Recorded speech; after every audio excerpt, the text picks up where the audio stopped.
Retrouvez 100% mag avec Center Parcs, vacances et week-ends en forêt.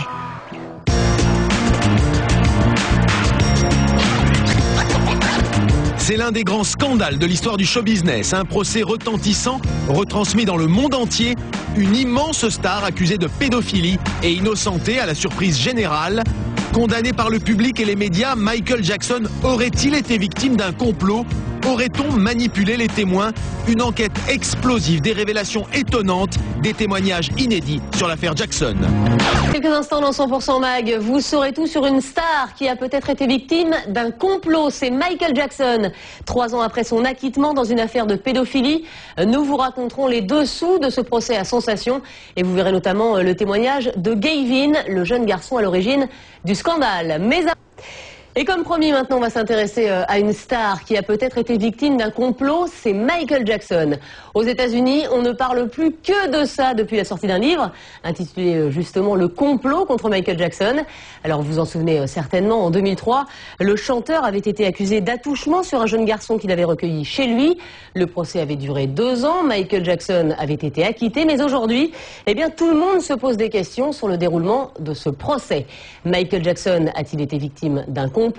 Le jeune garçon Gavin a-t-il été manipulé? C'est une enquête très troublante, signée Vincent Nekache. Voici un document exceptionnel. Regardez bien ce jeune garçon, il semble mal à l'aise.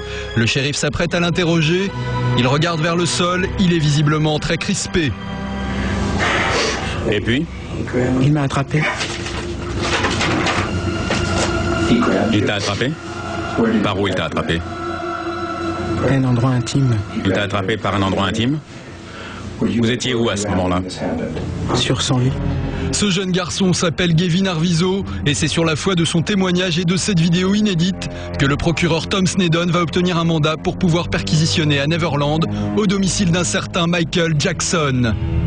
Aujourd'hui, de nouvelles révélations mettraient en lumière une possible machination. Alors y aurait-il eu un complot contre le roi de la pop? Dans quelques semaines, cela fera exactement 3 ans que le jury de Santa Maria a rendu son verdict dans le procès pour pédophilie intenté à Michael Jackson. 3 ans que le chanteur a été déclaré non coupable. Et pourtant, si officiellement justice a été rendue, pour beaucoup, aujourd'hui encore, le doute subsiste. Pour Michael Jackson, c'est assez logique que finalement les préjugés de la rue soient plus forts qu'une décision de justice. Puisqu'au fond, si les gens pensent qu'il est coupable, aucune décision de justice, aucune preuve même ne pourra suffire pour l'innocenter. Un verdict que beaucoup contestent. Il faut dire que pendant 2 ans, l'affaire Jackson a déchaîné les passions et du coup son innocence n'a pas fait l'affaire de tout le monde. À commencer par les médias.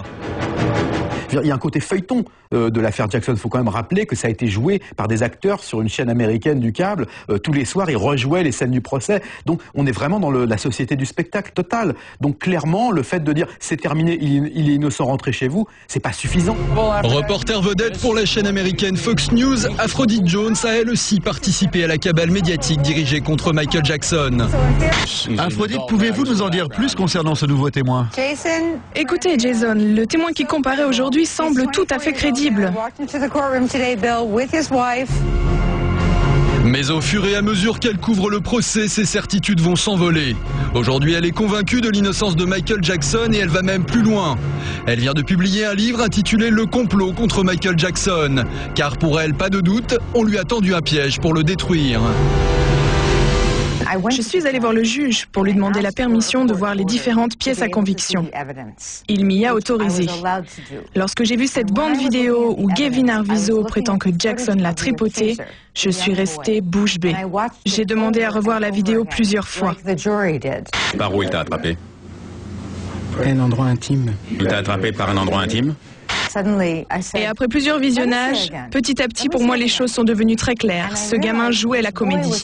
D'ailleurs, j'ai appris qu'il avait suivi des cours de comédie à Los Angeles. Vous étiez où à ce moment-là? Sur son lit. Oui. Ma conviction est faite. Tout ceci n'était qu'une sinistre farce. Et malgré cette imposture, aujourd'hui encore, personne ne semble croire que Michael Jackson est innocent. Il a été acquitté par un jury et pourtant tout le monde le croit encore coupable. Pour moi, il était important de faire éclater la vérité. Pour Aphrodite, plus qu'un combat, c'est une véritable croisade. Elle veut faire son mea culpa et réhabiliter coûte que coûte l'image de Michael Jackson. Et la tâche est loin, très loin d'être gagnée. Car une chose est sûre, au fil des années, le dossier Jackson n'a cessé de s'étoffer et les casseroles de s'accumuler. Le bilan est accablant. Tout commence en 1993. À cette époque, la famille d'un garçon de 13 ans, Jordan Chandler, accuse la superstar d'attouchement à caractère pédophile. Au lieu de faire valoir son bon droit devant une cour de justice, Jackson commet alors une erreur fatale. Il paie pour étouffer le scandale. Pour n'importe qui de normalement constitué, quelqu'un qui donne 26 millions de dollars pour éviter un procès, c'est quelqu'un qui est coupable. Pendant 10 ans, Jackson va tenter de faire oublier cette histoire en se donnant l'image d'un homme comme les autres, marié et père de famille, mais personne ou presque n'y croit. Et le procureur Tom Snedden, qui le surveille depuis l'affaire Chandler, guette le moindre faux pas. Il est exaucé en 2003 grâce à l'interview que Jackson accorde au journaliste anglais Martin Bashir dans un documentaire qui va faire scandale, Living with Michael Jackson. En voici un extrait inédit. Ce que j'ai remarqué tout au long de cette année, c'est les relations que vous avez avec les enfants. Je ne vous connaissais pas avant, et ce n'est pas du chiquet.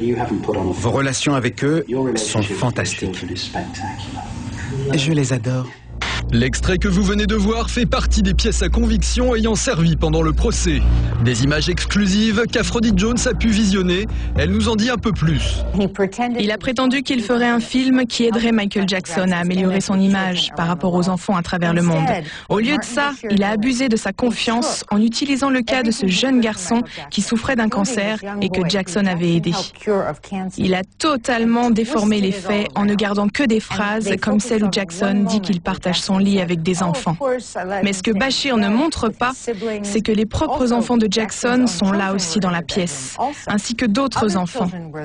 Mais on ne peut pas les voir, Bashir a tout coupé au montage. Ce que Bashir n'a pas coupé au montage, c'est cette phrase que prononce Michael Jackson. La phrase qui va mettre le feu aux poudres. Bien sûr que je partage mon lit avec des enfants, je ne vois pas où est le problème. La suite, on la connaît. Le procureur Tom Snedden vient de trouver la faille. Je reste ici, allez voir s'il est là. Voici des images exclusives de la perquisition organisée chez Jackson le 18 novembre 2003. Les policiers ne trouveront rien et pourtant à la suite de ce raid mené sur Neverland, le chanteur est arrêté.